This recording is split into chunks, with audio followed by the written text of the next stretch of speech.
All right, it's time for some previews. It's time to take a look at the Seattle Mariners. The roster is set. There could be some changes. We've seen the Mariners make trades in March for sure. A couple that stand out immediately. One of them worked out okay. Some other ones not so much. But they certainly could do some stuff. Having said that, I think this is the roster that we're looking at. We're going to start with the infield, but what we're really going to start with is asking you to hit like and subscribe. I've got to start doing it at the beginning of videos. I've watched way too many YouTubers now do it that are successful. So yeah, hit like and subscribe. It makes more sense to me to ask you to do it at the end because, I want you to actually like the video. I don't want you to lie. But have some faith in me. Have some faith that this is going to be a decent little video. Again, we're going to be talking about the infield, but we're going to include catchers because as much as I'd love to do a 6-hour video on Big Dumper, it just makes sense to group them all together. We'll go over the 40-man roster. We'll go over some prospects at the end, some guys who could end up making their debut and helping the Seattle Mariners. But it's really going to be more about who can help in 2024, strengths, weaknesses, and how confident I feel in this group. Let's start at catcher. Of course, Cal Raleigh listed as the number one for good reason.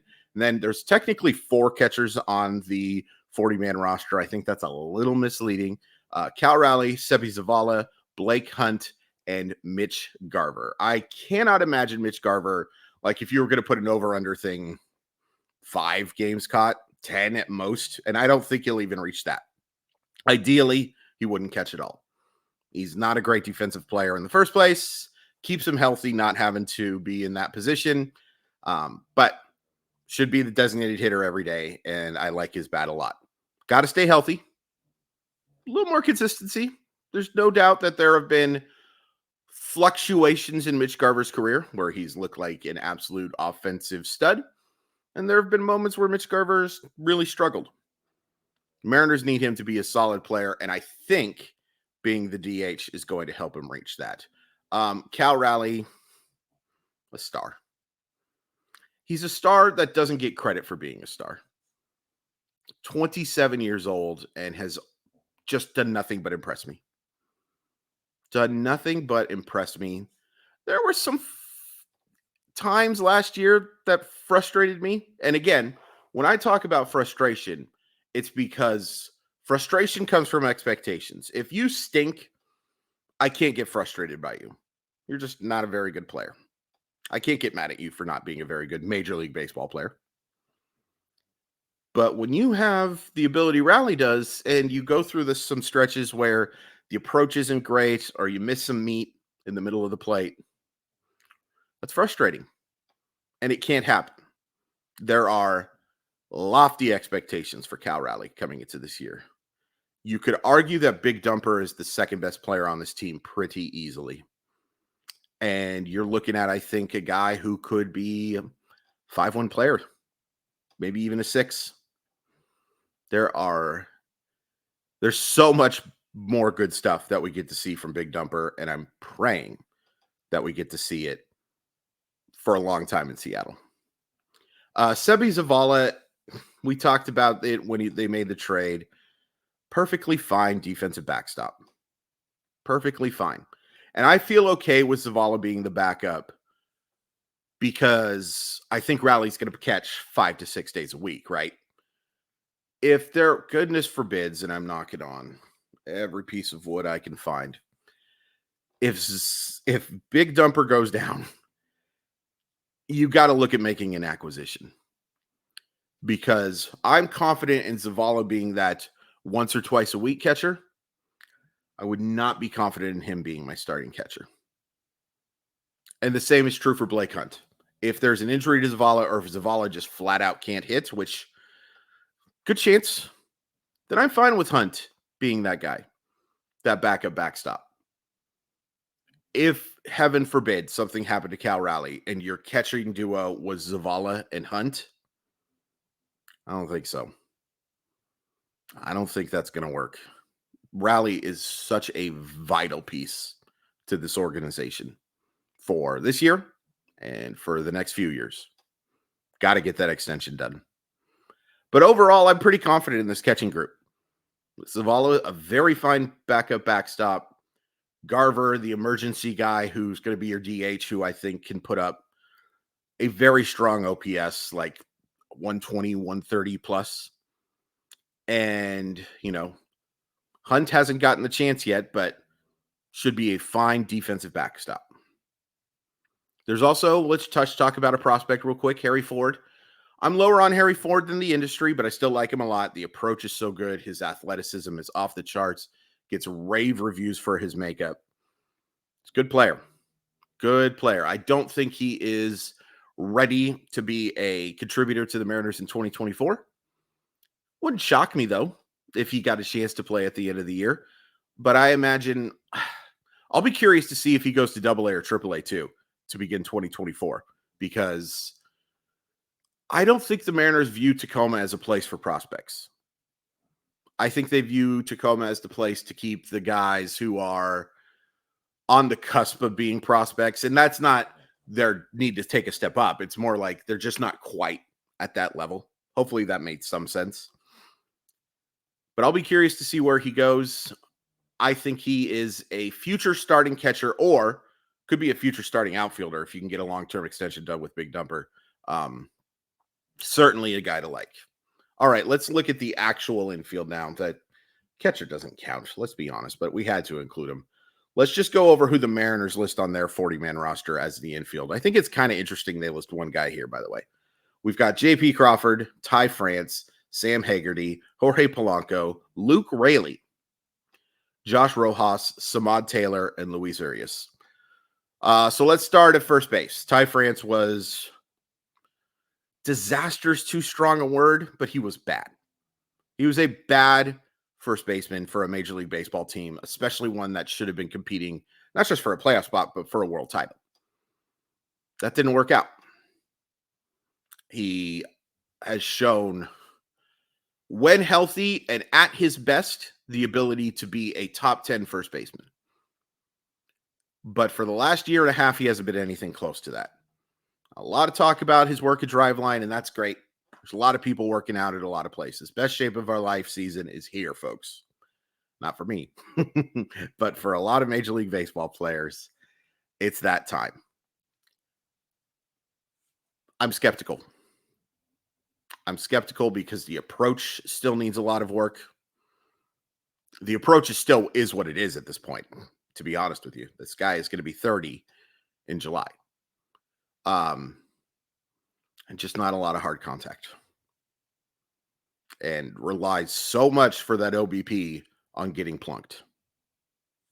And that's a skill. Don't get me wrong. It is a skill. But I have some real doubts that he can have the kind of average that is necessary for a guy who just doesn't have 30 homer potential. 20 homers, sure. But the on-base percentages are going to have to be really good to justify him being the starting first baseman for your Seattle Mariners. And that's why it's interesting to me that they list Luke Raley in the infield. Now, it doesn't really matter. And they list in the depth chart that Luke Raley is the starting left fielder and all that crap. But if Luke Raley gets off to a strong start, and we'll talk about him, and more importantly, Ty France does not, and one of the outfielders like Canzone is playing well, it wouldn't shock me if we go to a platoon here. It would not shock me. We'll talk about Raley when we get to the outfielders. I have weird expectations for him, which is a way of saying that I'm kind of pessimistic. But it's an interesting situation there. So at second base, we've got Jorge Polanco. Stay healthy. If he can stay healthy, he's their best second baseman in a long time. Probably since Cano. Not probably since Cano. Since Cano. Can he stay healthy? And how is the range going to be? He's now 31. Or will turn 31, excuse me. It's weird. We're still in that weird 2024 phrase where I struggle with who's what age. Offensive upside is palpable, and he's done it. It's not about projecting offense here. When Jorge Polanco has been on the field, he's been one of the better offensive second basemen. How's that defense going to play? I'm really curious. I'm very curious to see how that'll work out with the shift being quote unquote limited. You know, I think we didn't see a huge difference last year, and we saw plenty of guys still playing behind the bag. Just, you didn't see the second baseman playing rover in the outfield. It's the only difference. But it does matter. It does matter for those second basemen, especially. I am optimistic that he can be a very strong option. They gave up a lot. If Gabriel Gonzalez reaches his potential, this is a trade they could lose for sure. But we'll see. I'm optimistic that Polanco is going to be a strong option. Other options at second base, Samad Taylor, a guy they acquired basically for nothing. Super fast, intriguing skill set because he's a patient hitter. I just don't think he makes enough hard contact to be anything more than a 26th guy on a roster. I think he'll open in Tacoma. Good for Mike Curto because he'll have a very good Tacoma player. There's going to be a few of them, actually. I think Tacoma's going to be pretty good this year. But I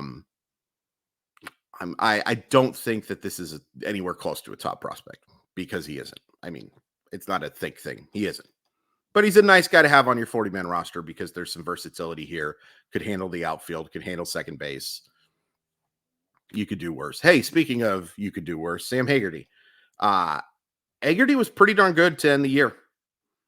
And I'll be curious to see how much playing time he gets. Obviously, Haggerty has value because he can play in the outfield as well. He's not a very good outfielder, in my humble estimation, and the metrics tend to agree. But a solid player.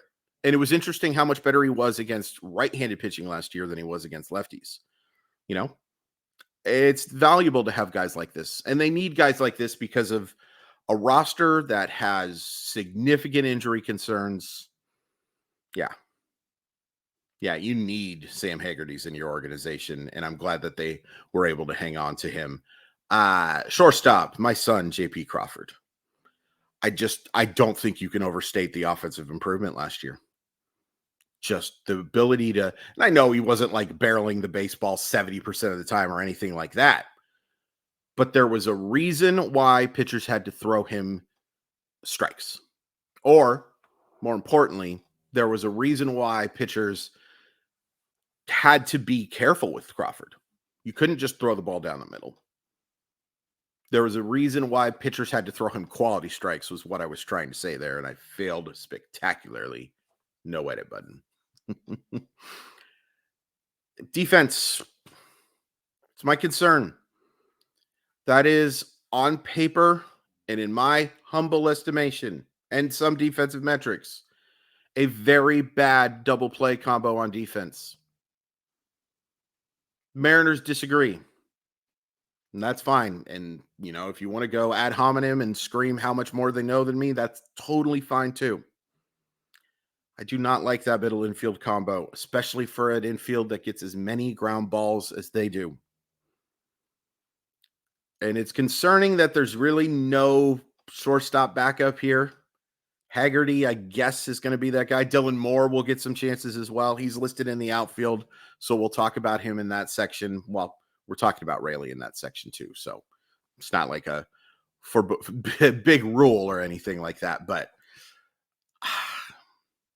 can it just be a slight decline from defense last year? Because it's not going to get better.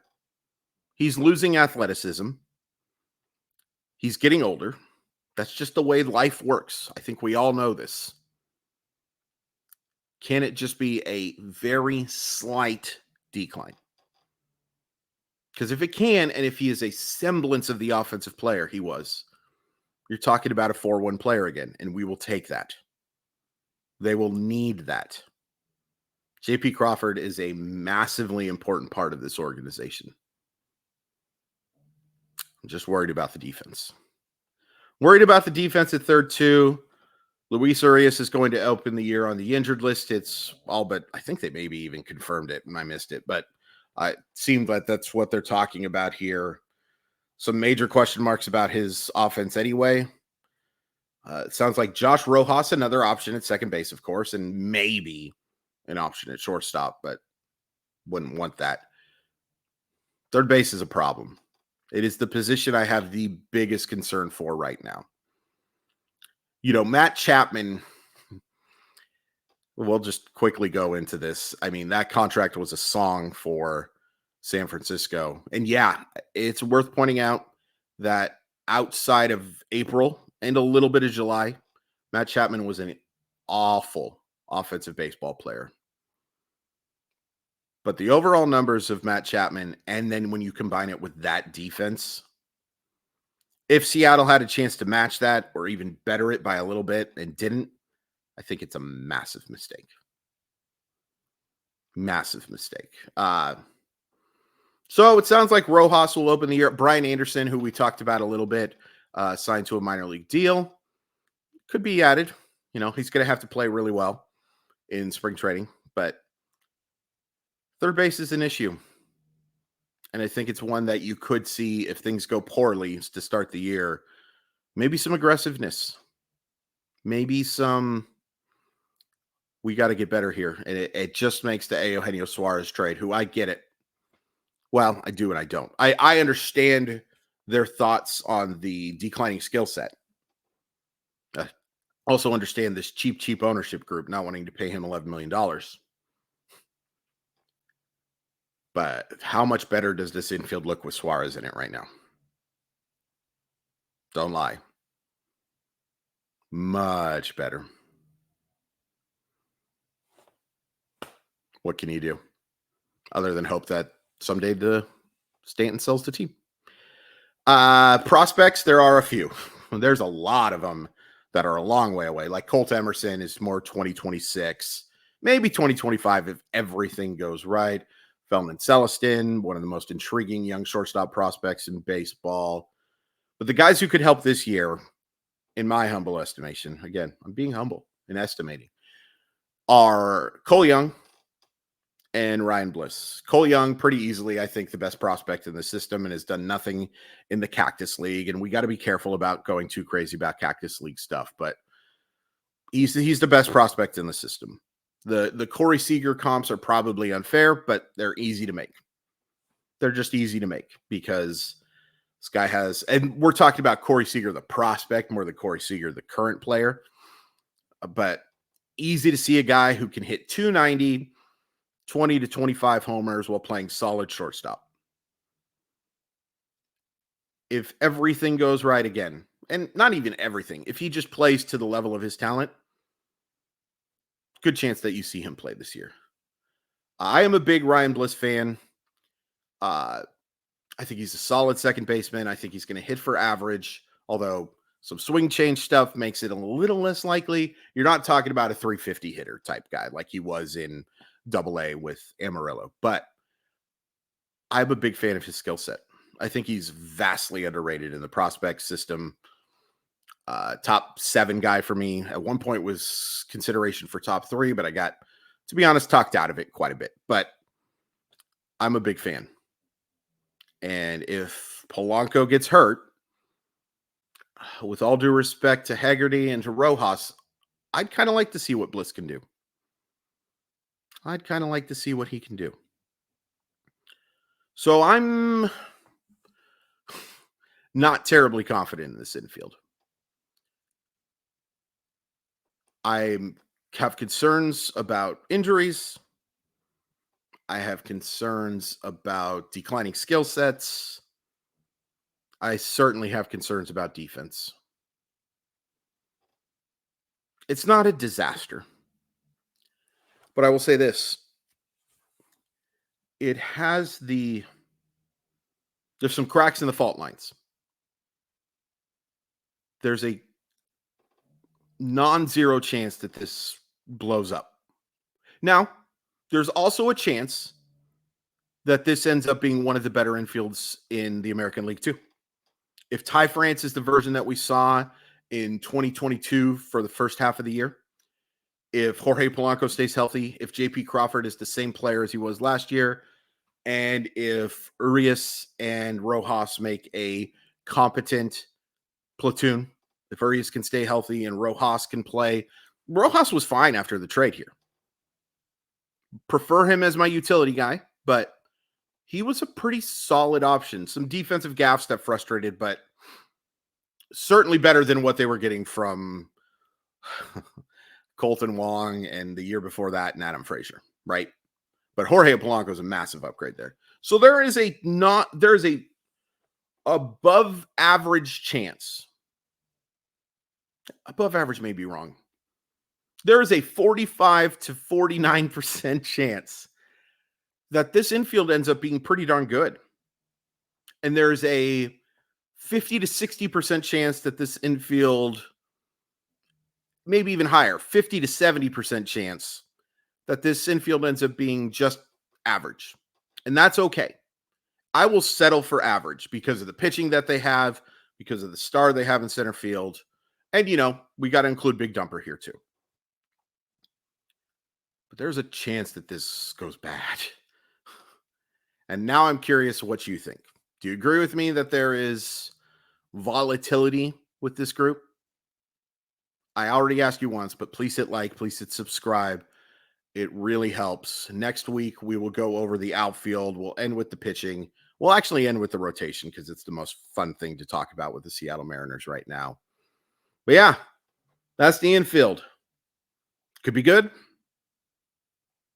There are other things that could happen too.